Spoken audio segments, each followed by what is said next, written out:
Hello friends, legal and social awareness के एक और एपिसोड में आप सभी का बहुत बहुत स्वागत है। मैं करीम अहमद सिद्दीकी एडवोकेट। साथियों, कहते हैं कि परिस्थितियां झूठ नहीं बोलती हैं। कहीं पर कोई अगर बहुत गंभीर घटना घटित हुई है, स्पेशली मर्डर केसेस की घटनाओं में, और उस घटना का कोई चश्मदीद गवाह नहीं है, लेकिन अगर सर्कमस्टांसेस आपस में इस तरीके से कनेक्ट हो रही हैं कि सर्कमस्टांसेस के बेसिस पर यह कहा जा सकता है कि इस घटना को किसने अंजाम दिया, तो सर्कमस्टांसेस एविडेंस के बेसिस पर भी आरोपी व्यक्तियों को सजा की जा सकती है।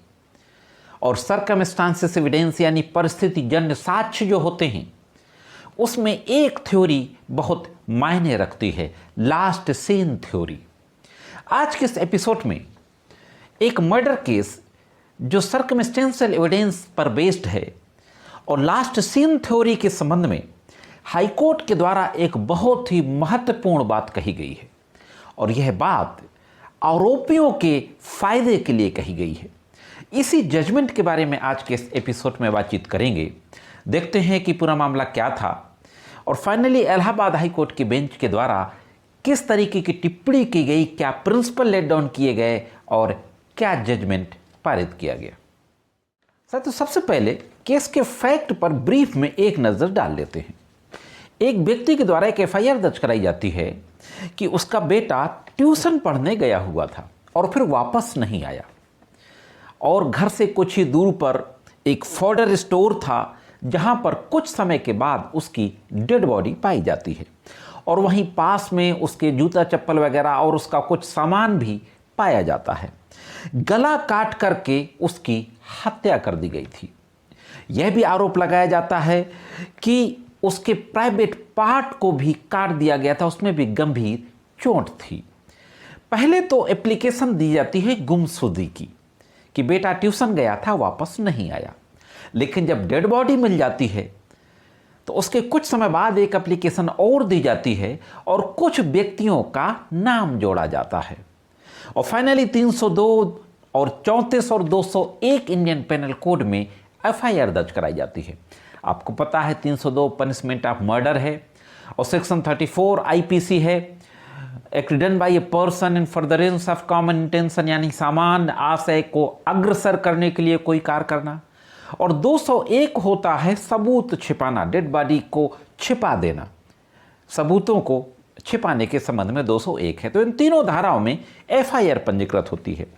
एफआईआर पंजीकृत होने के बाद इन्वेस्टिगेशन होता है, चार्जशीट आती है और ट्रायल चलता है, और ट्रायल कोर्ट के द्वारा आरोपियों को दोष सिद्ध कर दिया जाता है, सजा कर दी जाती है। दोस्तों, अब ट्रायल कोर्ट के इस कन्विक्शन जजमेंट के अगेंस्ट इलाहाबाद हाई कोर्ट के समक्ष क्रिमिनल अपील दाखिल की जाती है। तो देखते हैं कि हाई कोर्ट में क्या आर्गुमेंट किया जाता है, क्या दलील दी जाती है और हाई कोर्ट के द्वारा क्या जजमेंट दिया जाता है। साथियों, जो इलाहाबाद हाई कोर्ट जाता है, इसमें क्रिमिनल अपील नंबर 7726/2010 2010 की ये अपील थी, Deshraj Singh versus state of UP. और इसमें जो मुख्य बात जो कही जाती है, जो ट्रायल कोर्ट का जो कन्विक्शन जजमेंट था जिसके आधार पर हुआ था, यानी सजा के लिए जो गवाही आई थी, उसमें जो मुख्य सर्कमस्टेंशियल एविडेंस था लास्ट सीन, कि जो मृतक व्यक्ति था उस मृतक व्यक्ति को आरोपियों के साथ घटना स्थल की तरफ से आते हुए देखा गया था। इस बात के 2 गवाह पुलिस को मिल जाते हैं, जिसके बेसिस पे पुलिस ने चार्जशीट दाखिल की थी, और उन 2 में से एक गवाह न्यायालय में आकर के गवाही भी दे जाता है कि जो मृतक व्यक्ति था घटना से कुछ समय पहले आरोपी व्यक्तियों के साथ घटना स्थल की तरफ से आते हुए देखा गया। बस इसी एविडेंस के बेस पर इन आरोपियों को सजा कर दी जाती है ट्रायल कोर्ट के द्वारा। ऑनरेबल हाई कोर्ट के समक्ष यह आर्गुमेंट किया जाता है कि सिर्फ इतना काफ़ी नहीं है, घटना स्थल की तरफ से मृतक का आरोपी व्यक्तियों के साथ आना इतना काफ़ी नहीं है, और भी सर्कमस्टांसेस को कनेक्ट करना पड़ेगा, और जो सर्कमस्टांसेस डेवलप की गई ट्रायल कोर्ट में वो आपस में कनेक्ट नहीं हो रही हैं। तो only the last seen theory is not sufficient, ये मुख्य रूप से आर्गुमेंट किया गया। और साथ ही साथ ये भी कहा गया कि खेतिहर जमीन का झगड़ा था दोनों पक्षों में, और अभियुक्तों की बहन के साथ मृतक व्यक्ति के अनैतिक संबंध भी थे। तो this was the motive for the false implication, झूठा फंसाने के लिए यह एक मकसद था।